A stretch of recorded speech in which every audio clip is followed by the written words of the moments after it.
دەکرێت فێریان بکرێت کە چۆن کارەکانیان لە پیشەیەکانەوە بکەن بە کاری دەستی خۆیان و بتوانن بزنسێکی بچووک بۆ خۆیان دروست بکەن. هاوکات سەرۆکی ڕێکخراوەکە لەگەڵ من میوانە کاگۆگرم کاتت باش پێم بڵێت بۆچی کار لەسەرەوە نەکراوە کە خۆبژێوی بکرێت سەبارەت بەوە چی دەڵێیت؟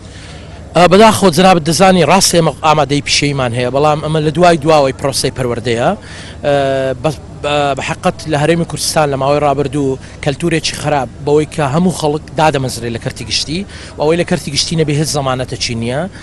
کەرتی تایبەت لازار لێڵە ڕۆڵێکی باشی نییە. ئەمڕۆ لەو پێشەنگایە چەند ئامانجێکی سەرەکیمان هەبوو. یەکەم ئامانجمانەوە بوو کە بیرکردنەوەی قوتابیانی خۆشەویست لە قۆناغەکانی ئامادەی بگۆڕین کە هەمووان توانیان هەیە، دەتوان دەرفەتی باشی کاری خۆیان هەبێ پشت بە کەرتی گشتی نەبەستن.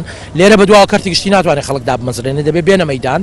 ئەمە یەک. دووەم هیچ دموکراسیەتێکی ڕاستەقینە بەبێ سەرچاوی داهات دروست نابێت، دەبێت تاک پشت بە داهاتی خۆی بەستێ. ئەم عیلاقە ڕێعیەی لە بینی دەوڵەت و خەڵک دەبێت کۆتایی پێبێت، لە هیچ زەی دنیا نیە خەڵک هەمووی مۆزەف بێ.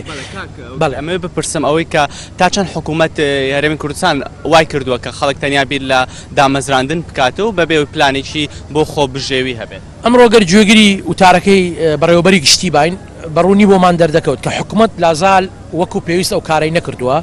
حکوومەتی هەرێم وەکو حکوومەتە دواکەوتەکان فقط پشتی بە نەوت بەستووە، نەیتوانیە بێ ئەو کارە بکە کە ئێمە چاوەڕوانی دەکەین. ئەویش ئەوەیە کە دەبێ هانی با بڵین بەکارخستنی ناوخۆیی نمونەی چەند وڵاتێکمان هێناوە ئەمڕۆ باسمان کرد کە چۆن لەسەر ڕای حیسار وەکو ئێران بە ئیمکانەتی خوان دەژین. بۆیە دەرفەتمان نییە، دەبێ کەرتی پیشەیی خوێندنی پیشەیی کە لە ئێستادا جەنابیان باسی کرد 1-2% نییە، دەبێت بێتە 50%. دەبێت خەڵک هەموو پیشە بزانێ.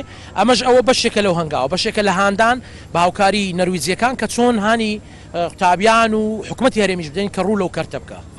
سپاس بۆ توش. بەڵێ بێگومان پێشانگاکە خۆی لەوە دادەبینێتەوە لە کاری دەستی قوتابیان. ئەم پێشانگا پێشتر لە شاری سلەیمانی کرابۆ و ئێستا بۆ هەردوو پارێزگای دووهۆک و هەولێر لە هەولێر پێشانگاکە کرایەوە کە ئامانجەکەی وەکو کاک هۆگر باسی کرد ئەوەیە کە هانی قوتابیان بدرێت لە ئامادەیەکان و پشت بە خۆیان ببەستن.